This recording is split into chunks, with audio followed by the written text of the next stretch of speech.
Bonjour, ici Joris de l'Atelier Fertile. Aujourd'hui, rendez-vous sur la ferme maraîchère Les Jardins de la Cariquelle. Elle est située à Fête-Bretagne, dans le nord-ouest de la Loire-Atlantique. Bonjour Hervé, Bonjour Joris. merci de m'accueillir sur ta ferme. Alors déjà, j'aimerais te poser une première question, c'est quel était ton parcours avant de t'installer, puisque ça n'a pas été ta première expérience professionnelle, tu as eu d'autres expériences avant. Oui. Alors moi je suis animateur de métier depuis 20 ans. Mhm, Là je sors d'une aventure associative d'au moins 15 ans autour de. J'accompagnais des projets mhm, autour de l'éveil musical et autour de l'environnement, mhm, notamment un projet très fort où j'ai participé au fait de développer un projet autour de l'installation de toilettes sèches dans des événements publics. Voilà. Donc d'accord. au sein d'une association en Loire-Atlantique.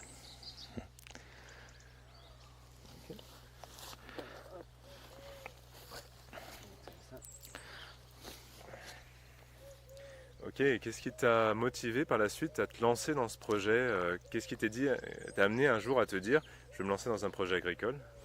Alors c'est un peu en lien avec ce projet associatif. Mhm, Donc moi j'habite donc Fête-Bretagne depuis 8 ans. mhm, J'ai eu l'occasion de rencontrer mes voisins. On a tissé des liens assez forts, on a été très bien accueillis. Et à l'époque, notre projet associatif faisait qu'on était plutôt itinérant, mhm, notamment avec une vie familiale en bus mhm, aménagée. d'accord. Assez rapidement, on a un voisin avec qui on a bien sympathisé et qui, à un moment donné, nous a proposé en fait un terrain Mhm. qui était à 500 mètres de notre lieu d'habitation Ah oui, pratique. et qu'on n'avait jamais repéré. Ouais. C'est-à-dire que ce terrain, il le réservait pour des porteurs de projets, Mhm, en citant des références comme Pierre Rabhi en disant voilà 1 hectare, une famille, pour créer de mhm, l'autosuffisance. mhm, Et donc nous, l'idée, ça nous a permis d'héberger le projet associatif. mhm. Et ce projet associatif installé, donc avec accès à l'eau, accès à des espaces de compostage donc pour les toilettes Mhm. sèches, Donc ouais, c'était complémentaire déjà que ton activité qui était en cours, quoi. bah, ça nous a permis surtout de trouver du confort, Mhm, mhm. de l'espace et de pouvoir aussi développer ce projet-là, quoi. C'est vrai Ouais. qu'à cette époque-là, on est passé de 5 à 20 cabines dans l'année où on a pu Mhm, atterrir mhm, ici. mhm. Il s'est avéré qu'il y avait beaucoup de place Ouais. encore. Et donc, plutôt que d'imaginer de tondre la pelouse, on s'est dit qu'on allait valoriser le terrain un peu plus. Ouais, ça marche. Donc là, on parle d'1,5 hectare avec à peu près 400 mètres carrés de bâtiments, avec Mhm, l'eau et mhm, l'électricité. mhm. Voilà. Ok. Donc c'est comme ça que tu es arrivé à trouver ton foncier, ça a été du contact avec un voisin finalement. C'est un gros coup de chance. Mhm. C'est vraiment, ça arrive pas 2 fois dans une vie, quoi. On a bien conscience de la chance qui nous est arrivée. C'est vrai que l'accès au foncier, c'est un sujet vraiment Mhm. Ouais, compliqué souvent, hyper ouais. fort, voilà, c'est une vraie cellule de crise, j'ai C'est l'impression, sûr. qui est développée par la Chambre d'agriculture et tous les organismes qui accompagnent Mhm, les porteurs de projets. mhm, Nous, on n'a pas eu à chercher, ça nous est tombé mhm, dessus. mhm. Donc, voilà, on se dit que on Ok. est dans notre chemin et que, Ah, c'est beau. Et ouais. donc, pourquoi ce nom d'ailleurs, des Jardins de la Cariquelle? Alors, le lieu où on est, ça s'appelle les Pâtureaux. D'accord. Donc ça, c'est plutôt un clin d'œil à l'ancienne activité agricole ici, qui était plutôt un lieu d'élevage pour des Mhm, moutons et des cochons. mhm, Donc voilà, c'était des pâtures. mhm, Après, les jardins de la Cariquelle, c'est plutôt un clin d'œil à mon histoire familiale et notamment à mon grand-père paternel, qui lui donc est plutôt issu du milieu agricole, mhm, mais qui assez tôt a dû quitter la Bretagne, comme beaucoup de Bretons après-guerre, mhm, pour pouvoir avoir accès au foncier. Notamment, mhm, il y a plein de Bretons qui ont été en Dordogne. mhm, Et bon, voilà, il a eu son expérience en Dordogne, mais au bout d'un moment, voilà, il y a eu l'idée de se dire, bah, enfin, il a voulu devenir ouvrier. mhm, Donc c'est pour ça qu'il est revenu à Nantes, mais avec un lien quand même qu'il a gardé à Nantes avec un jardin ouvrier mhm, qu'il a réussi à acquérir entre sa maison et l'usine mhm, de la conserverie de Chantenay, Carnot à l'époque. Et donc bah voilà, mon grand-père, moi je l'ai connu donc à Chantenay à élever des lapins, donc à garder quand même des usages. C'est encore de la pratique de jardinage, on va dire un peu de petit élevage en fait. C'est ça, ouais. Et puis il allait avec sa mobilette et sa petite carriole qu'on appelait la carriquelle au jardin. Donc voilà. Donc voilà. C'est le lien avec mon grand-père. C'est ça. Et puis voilà, quelles ont été tes sources d'inspiration pour te former? Je ne sais pas d'ailleurs si tu as suivi un diplôme agricole. Alors non, j'ai pas eu cette chance-là, j'ai pas eu le temps de le faire. Ma vie familiale avec des enfants à bas âge est pas évidente à composer avec en plus de ça une vie associative aussi assez riche. Voilà, c'est un choix de se dire que voilà, je n'avais pas envie forcément de passer de BPREA. Par contre, j'ai fait plein de formations, notamment proposées par des associations comme Cap 44, qui est une art du 44, et également avec Gap 44, où j'ai fait plein de petites formations sur des sujets qui m'intéressaient, entre la reproduction des semences potagères. J'ai également fait des formations avec Accueil Paysan, parce que c'est un projet aussi que j'aimerais développer, l'accueil ici, sur les jardins de la Cariquelle. Voilà, et puis des stages chez des professionnels du coin. Voilà, j'ai appris le travail en faisant. Voilà. Donc actuellement, tu es sur quelle surface cultivée? Et puis est-ce que tu pourrais donner un ordre de grandeur voilà, sur le budget nécessaire pour le matériel, pour ton activité de maraîchage? Alors, j'ai différentes parcelles. Tout cumulé, on doit être quasiment à 3 hectares, avec une base ici de 1,6 hectare. Mais réellement ici, il y a peut-être 4000 m² de cultivés sur cet hectare 6. Et après, dans un rayon d'1 kilomètre, je cumule d'autres parcelles qui doivent faire quasiment 3000 mètres. Donc je suis à peu près à 7000 m² de cultivés. Après, concernant le budget, je dirais que je navigue un peu à vue, parce que voilà, du fait de ne pas avoir eu l'occasion de faire de formation agricole, j'ai pas eu ce temps-là vraiment. Après, j'ai une liste de matériel qui me semble nécessaire pour mener mon projet à bien. Donc je le constitue au fur et à mesure, soit avec de la récup, soit avec de l'autoconstruction, soit avec de l'achat neuf ou d'occasion. Voilà, mais globalement, vu que mon choix c'est de m'installer sans aide à l'installation, du fait de mon manque de diplôme, et pas d'emprunt bancaire non plus, je suis sur un budget assez limité. Mais je dirais que jusqu'à présent, hors achat matériel, hors achat terrain, pardon, j'ai peut-être dépensé entre 7 et 10 000 euros. D'accord. Voilà. Oui, ça reste un petit budget relativement petit pour un projet de maraîchage. C'est ça. Cette année, là, j'ai investi 1500 euros de graines. Je dirais, j'ai peut-être investi 2500 euros de matériaux type accessoires d'irrigation, de voile de paillage, des accessoires pour agrémenter des serres. Que j'ai pas encore monté d'ailleurs, et puis la remise en état d'un tracteur d'occasion, voilà, où j'ai mis 800 euros dans des pièces. Voilà, donc là c'est pareil, c'est des échanges de coups de main. Voilà, donc au niveau budget c'est assez atypique, mais ça avance quoi. Pour des personnes qui ont assez peu de budget pour commencer. Ouais, après j'ai pas de recette, c'est juste j'accepte de ne pas avoir des choses optimales et de ne pas encore pouvoir réellement vivre de cette activité-là. Voilà, il n'y a pas un coup de fouet avec C'est très progressif. C'est ça. J'injecte pas une grosse somme. Et puis voilà, mon statut fait que je peux aussi cumuler d'autres activités à côté, parce que je ne suis que cotisant solidaire actuellement. Mais ça me permet de tester sans non plus prendre trop de risques et me mettre la tête dans le guidon.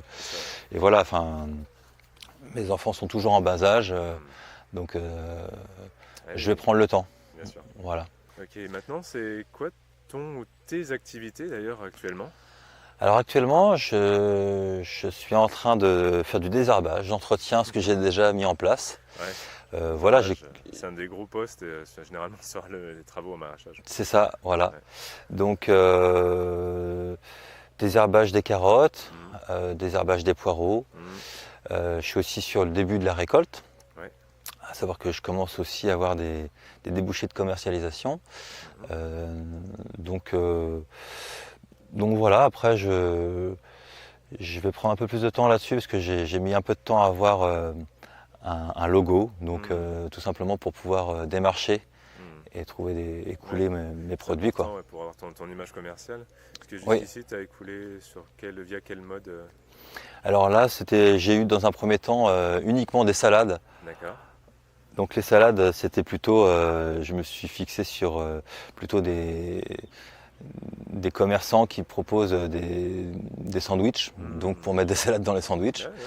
Donc j'ai profité un peu de mon réseau, des food trucks que je rencontrais lors des interventions toilettes sèches, D'accord. pour leur proposer des salades ou des boulangeries. Donc Hmm. voilà, je suis un peu dans le réseau des restaurants aussi locaux. Hmm. Hmm. Voilà, et puis bah, j'ai des bonnes pistes en fait. Hmm. Après, c'est aussi, bah, voilà, j'ai également une collègue qui s'est installée en tant que boulangère Hmm. paysanne, où elle a un point de vente, et donc moi je fais un dépôt de légumes. Hmm. Voilà, ça reste quand même assez anecdotique. Hmm. Je suis surtout en train de transformer ce qui est produit et pas vendu pour D'accord. l'autoconsommation. Ouais. Voilà, donc on est dans Ouais. les conserves. Hmm. Et puis, Ouais. Donc il y a beaucoup de production vivrière finalement sur le lieu pour toi, et puis oui, après tu développes progressivement c'est ça. de la vente en local, quoi. Et puis un peu de perte aussi, quoi. Voilà. Mais ça fait partie du jeu. L'idée, c'est de se mettre surtout le pied à l'étrier. Et Hmm. puis voilà. Après, il y a 2 jours, j'ai mis 300 salades en terre. Hmm. Le temps qu'elles viennent, ça va me laisser le temps de toutes les vendre et de compenser un peu la perte que j'ai eue ces derniers temps. Parce que c'est vrai que voilà, le système d'irrigation n'est pas au top, donc Ouais. les salades montent vite en Ouais, graines. ouais, ouais. Donc globalement, ça serait quoi tes perspectives là sur court voire long terme aujourd'hui? Alors mes perspectives, c'est de continuer à mettre en place mes outils de production, Mhm. notamment les serres. Ouais. À l'automne, j'aimerais pouvoir faire creuser une mare, Mhm. donc pour pouvoir récolter notamment les eaux pluviales des bâtiments. Mhm. Et puis bah, vu l'emplacement de la mare, essayer aussi de voir comment est-ce qu'on arrive à canaliser les eaux d'écoulement, vu que ça va être un peu dans le fond de la cuve du Mhm. terrain. Et puis c'est aussi en anticipation d'un futur forage que D'accord. je vais essayer de financer de manière participative via voilà, Une plateforme du de crowdfunding. crowdfunding par Voilà. exemple, d'accord. C'est ça. Donc déjà, je vais déjà mettre un peu d'argent là-dedans, Mhm. dans la mare. Et la suite, c'est ça, c'est de pouvoir installer aussi un marché à la ferme. D'accord. Euh, et puis bah, certainement aussi développer une autre activité à côté. Voilà. D'accord. Notamment sur le lieu, Mhm. notamment à travers mon ancien employeur, Mhm. et continuer aussi de manière un peu différente mon métier d'animateur, peut-être animer des ateliers de fabrication. Mhm. euh, Autour et des toilettes sèches, pardon, autour des not- toilettes sèches, autour de d'être voilà des outils en fait qui peuvent être appropriés par d'autres personnes. c'est ça, ouais, ouais. C'est vrai que ça fait longtemps que ça me trotte dans la tête de proposer des alternatives concrètes qui Mhm. sont fabricables D'accord. facilement en mode récup, pour que les personnes puissent agir concrètement pour Mhm. avoir Ouais. des éco-gestes, on va dire, au Mhm. quotidien. Puis bah, c'est vrai que le projet de camping aussi Ouais. me porte bien. On a fait de l'accueil toute la saison là, sur du woofing, Mhm. et donc on a envie d'améliorer l'accueil, Mhm. au moins pour les personnes qui viennent nous donner des coups de main, Déjà, ouais. et puis à voir après sur les contraintes réglementaires Bien sûr. d'un camping, c'est un autre sujet, mais voilà, c'est aussi important de se pencher Mhm. là-dessus. D'accord. Mhm. Et enfin, qu'est-ce que tu donnerais comme conseil, d'après tes retours d'expérience, voilà, pour des porteurs de projets, pour des gens moins qui s'interrogent sur est-ce que je vais créer un projet agricole? Alors bah, moi, le conseil que je pourrais donner, c'est surtout orienter ces porteurs de projets vers Mhm. des organismes que moi j'ai pu rencontrer, Mhm. notamment comme l'association CAP 44, Ouais. que j'ai eu l'occasion de rencontrer à l'occasion d'une séance de 10 formations, 10 journées, Mhm. où on rencontre d'autres porteurs de projets. Euh, Même si c'est juste une idée, un rêve, même s'il n'y Mhm. a pas de foncier, Ouais. voilà, les gens sont là pour Mhm. accueillir ça. Souvent, les gens se disent, bah, enfin, j'ai retrouvé aussi des gens qui pouvaient entendre Mes interrogations, en fait, ouais, puis etc. mon changement de vie un peu fou, quoi. La plupart du temps, Mhm. c'est ça, hein. Mhm. Et donc je pense que c'est des personnes qui sont bien pour ça. En tout cas, moi j'y ai trouvé des réponses. Après, quel que soit le mode ou le modèle que les gens souhaitent prendre, voilà, tout est respectable, quoi. Ce que je trouve intéressant avec ton expérience, c'est que il y a d'une part cet aspect très progressif, tu donnes du temps au temps, et puis c'est l'aspect plus réactivité finalement, parce qu'on voit la diversité d'activités finalement qu'on peut mettre en ferme sur un lieu agricole. Oui, oui, bah, c'est vrai que moi je me suis toujours intéressé à plein de choses. J'essaye de développer mon autonomie depuis longtemps, donc ce qui fait que à chaque fois qu'il y a un sujet, bah, en fait j'apprends un nouveau métier, quoi. Donc voilà. Ouais, Après avoir travaillé sur l'habitat, sur le transport ou sur les énergies, bah là voilà, je travaille sur l'alimentation. Et puis bah voilà, si tout ça, ça se fait en réseau avec des personnes qui sont aussi sensibles à ces sujets-là, ça se passe plutôt bien en fait. Ça fait des belles rencontres. Super, bon, bah, on va faire un petit tour de quelques endroits Ok, de la ferme. ça marche. Ok, donc on est ici sur la principale parcelle cultivée. Oui. Alors qu'est-ce qu'on y trouve? Alors on trouve différentes choses. On trouve des oignons, on trouve des haricots verts, on trouve des poivrons et des aubergines. Voilà. Globalement, tout a été mis en place tardivement. D'accord. Voilà. La problématique du terrain, c'est que ça reste quand même un terrain qui est très saturé en eau. Voilà, terrain argileux, avec tous les avantages que ça représente pour garder les nutriments et l'eau, mais quand il pleut beaucoup, voilà, ça retarde la mise en place. Voilà, on ne peut pas rentrer. À un moment donné, on blaguait, on se disait qu'on allait se mettre à cultiver du riz. Mais du coup, voilà, une des problématiques, c'est de se dire c'est comment faire de ce problème une solution. Donc peut-être effectivement de drainer, de favoriser le fait de récupérer cette eau pour la faire aller dans la mare, dans la future mare. Et puis voilà, donc bah, les oignons sont prêts à être récoltés. J'ai testé deux types de densité, on va dire une densité assez large et une densité assez forte en me disant voilà, essayons le bio-intensif. Et j'ai un de mes maîtres de stage qui est venu me voir en me disant bah voilà, ça va pas marcher, quoi. Et il avait raison. Voilà. Donc mon expérience, bah, j'ai quand même des oignons, hein, mais quand c'est moins intense, bah, ça permet d'avoir des oignons plus gros quand même, globalement. Voilà. Ouais, donc tu as mis aussi de la bâche tissée sur une partie des planches. Oui, donc ça c'est voilà. Effectivement, pendant pas mal d'années, moi j'ai testé le paillage à la paille, qui apporte plein d'avantages. Après, voilà, le problème c'est que ça pousse quand même, quoi, derrière. Et donc ouais, la bâche tissée c'est bien. Moi j'aime bien ce système-là. Parce que ouais, ça me permet de me préserver aussi en termes de désherbage. Parce que j'ai déjà d'autres parcelles qui ne sont pas paillées, on va dire, ou bâchées. Et voilà, je vois déjà le boulot que ça me demande. Je suis content de ne pas avoir accumulé.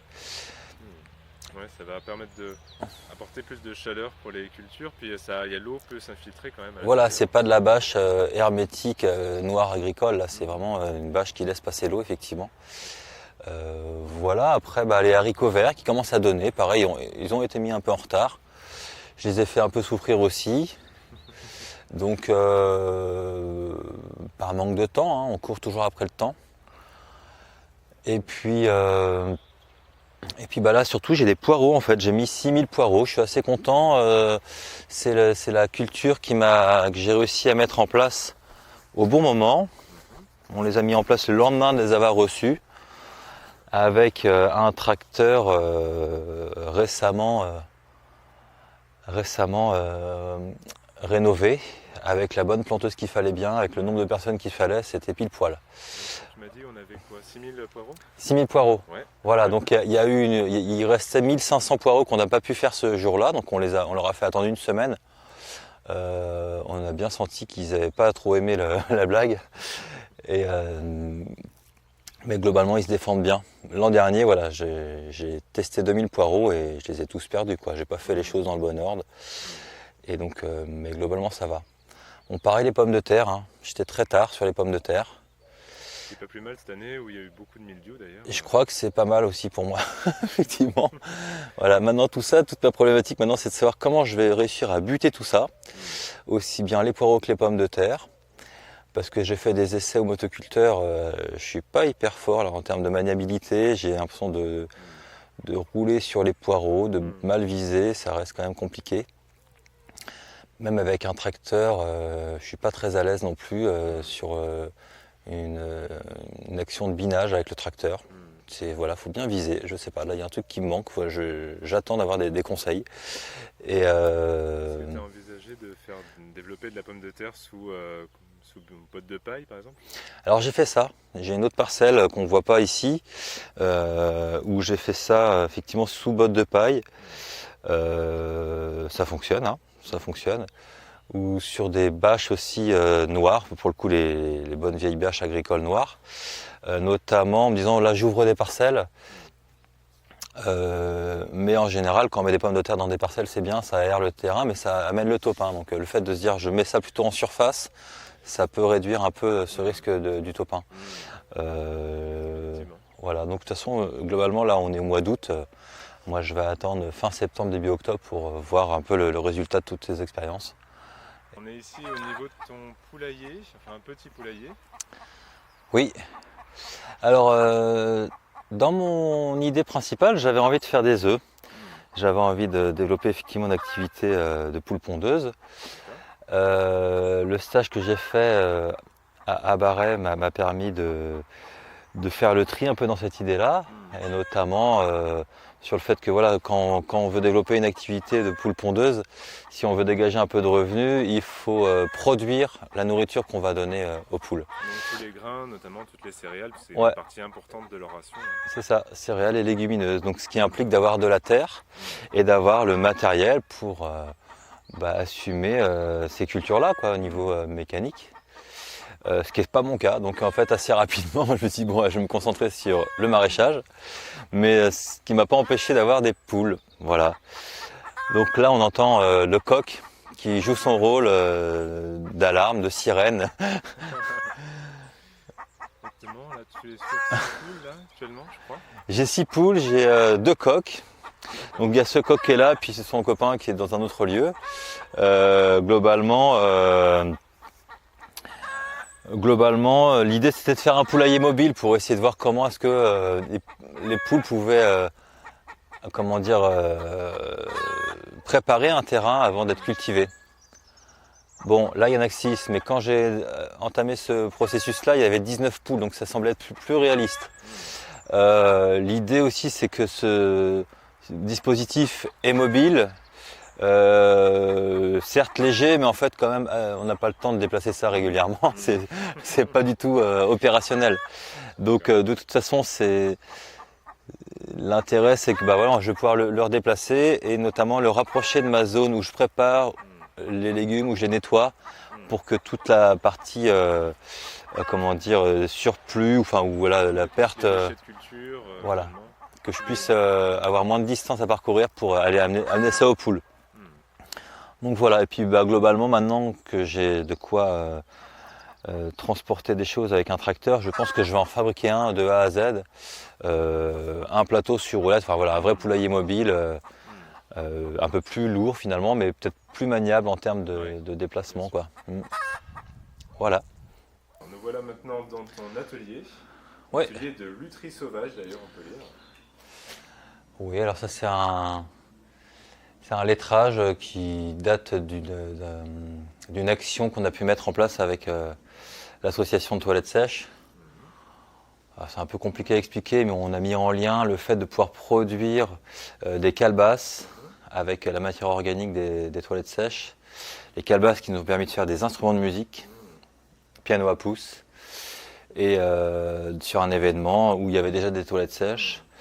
Et donc où on a animé un atelier de fabrication de senza, de piano à pouce. Ici, le fumier humain sert à faire produire de la matière organique, qui sert à faire pousser des calebasses, qui sert à faire des instruments de musique. C'est ça, c'est une espèce de projet d'économie circulaire, on va dire, qu'on a mis en place sur une journée.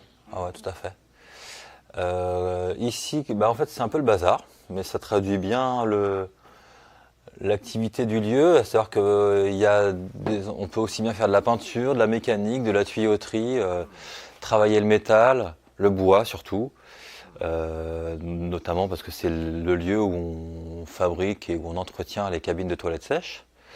Mais aussi par rapport au projet agricole, c'est déjà un lieu qui est opérationnel pour bricoler des outils, réparer des choses, mettre en place des tuteurs, changer un manche d'outils. Là, moi, je projette de me faire un petit attelage à tirer sur un vélo aussi, peut-être pour livrer des légumes. Enfin, voilà, du coup, avoir de l'espace pour stocker des matériaux de récupération ou acheter, c'est hyper important. Finalement, les compétences en bricolage, en mécanique, bah, c'est indispensable. Hein, Ouais, oui, alors après, c'est pas une obligation, mais je pense que ça aide pas mal. Mm. Ah, ouais, effectivement. Surtout si c'est des matériels que tu achètes d'occasion, donc il y a souvent de la réparation à faire. Il y a de la réparation, ouais. Ah, ouais, ouais. Et c'est vrai qu'ici, on a également une station de filtration d'huile de friture qui nous permet de faire tourner un peu de véhicules, notamment des véhicules agricoles. Ouais, tu récupères de l'huile de friture en restaurant ou... Alors, les restaurants, c'est assez borné maintenant par une traçabilité. Il y a des entreprises qui gèrent ça, mais surtout voilà, sur des événements associatifs ponctuels où la revalorisation n'est pas forcément anticipée. Et nous, on arrive en proposant une solution. Voilà, on vous solutionne l'histoire, on la retraite et on la valorise derrière. C'est utilisé pour tes outils agricoles? Alors moi, je fais tourner un motoculteur avec ça, donc ça peut tourner à 100%. Mais par contre, voilà, il faut avoir un motoculteur qui tourne au diesel, donc un moteur diesel, ce qui n'est pas le cas de tous les motoculteurs. Le tracteur fonctionne aussi. Alors après, voilà, faut pas faire n'importe quoi, il faut bien filtrer. Il y a il y a tout un processus à respecter en termes de décantation, de finesse de filtration. Et puis après, voilà, il y a des véhicules qui acceptent de tourner à 100% à l'huile et d'autres c'est juste un additif, quoi. Voilà. On se fait avoir plusieurs fois, faut pas être trop gourmand, quoi, dans l'économie. C'est la température ambiante, si c'est trop bas. Du coup, Ah ouais, oui, tout à fait. Ouais, tout à fait. Donc voilà l'atelier. Donc on se trouve ici dans tes espaces de compostage, valorisation des matières organiques. C'est ça. Alors c'est un lieu qui est un peu particulier parce qu'il n'y en a pas beaucoup en Loire-Atlantique, je dirais. Notamment, voilà, ici on valorise la matière organique qui est produite lors d'événements de la métropole nantaise. C'est vrai que c'est bien pratique, je pense, parce qu'on a souvent, nous, interrogé les organisateurs et indirectement la métropole sur voilà, les espaces de compostage. Et on nous a souvent opposé des millions d'investissements qui n'avaient pas à investir finalement pour voilà, régler cette histoire du compostage des toilettes sèches.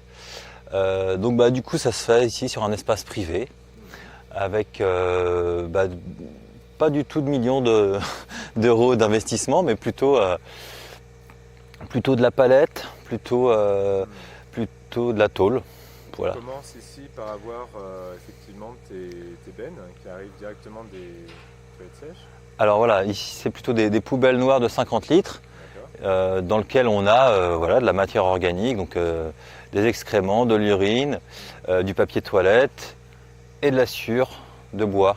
Donc petit rappel, l'idée de composter les toilettes sèches, c'est un mélange entre le carbone, à savoir la sciure, et l'azote, les déjections, qui permettent de créer un engrais assez favorable aux cultures. Voilà, alors ça ne se valorise pas comme ça d'une année, comme ça directement, quoique. En tout cas ici c'est en attente, c'est ce qui a été fait récemment.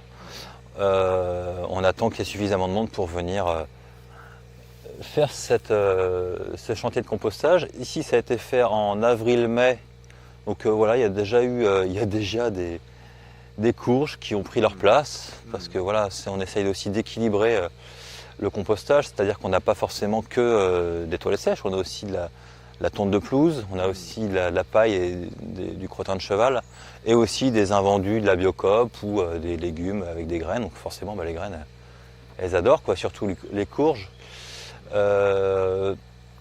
Voilà, donc... Alors là, on a un exemple d'un autre espace que tu as de base de cette matière organique. Puis tu as fait un aménagement plus important avec du coffrage, comme ça toutes ces structures bois finalement pour pouvoir aussi tendre des filets pour faire des reproductions de couleurs. C'est ça, c'est-à-dire que ça c'est le plus le plus vieux compost de toilettes sèches qu'on a pu faire ici. Il a déjà 4 ans, il y a déjà eu deux chauffes, comme on dirait, de température. Parce qu'en fait l'enjeu surtout des toilettes sèches c'est de pouvoir réduire la présence de bactéries. Donc la réduction ça se fait par la montée en température. Donc ça, nous on l'obtient grâce à l'introduction en fait, de tonte de pelouse. Voilà, ça permet de vraiment monter en température et de se débarrasser des bactéries telles l'Escherichia coli et l'entérocoque. Et puis bah voilà, au bout d'un certain temps, c'est largement suffisant pour pouvoir concrètement mettre en pratique le fait que c'est de la matière organique, que c'est un engrais. Et puis bah voilà, les tomates, même si elles ont été mises en place tardivement, elles sont plutôt en forme. C'est plutôt des plantes des familles des cucurbitacées, solanacées qui vont bien pousser dans ce type de substrat. Oui, tout à fait. Ouais. Après, voilà, on va essayer de faire des rotations, mais pour l'instant, Et donc un peu plus loin, ce qu'on peut voir ici, c'est aussi de grandes buttes, on va dire. ouais, alors Qui sont le résultat de cette décomposition aussi de matière organique.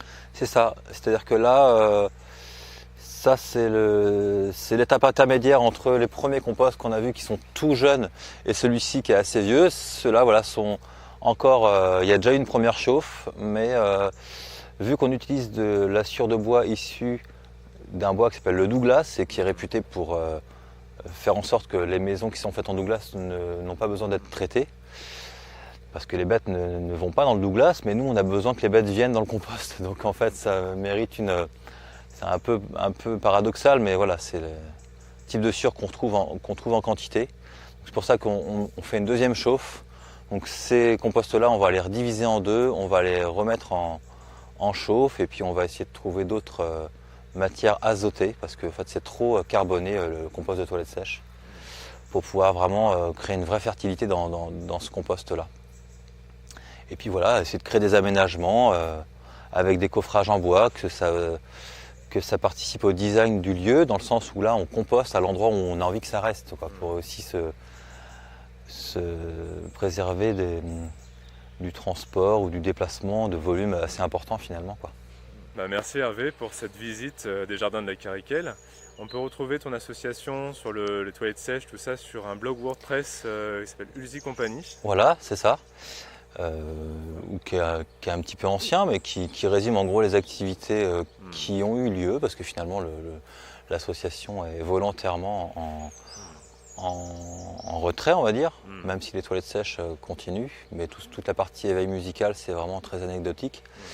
Voilà, après concernant le projet d'accueil et de maraîchage, en fait l'accueil nous on le fait par le woofing, donc vous pouvez nous retrouver à travers le site du woofing et puis les jardins de la Cariquelle auront un blog Facebook, je pense, voilà.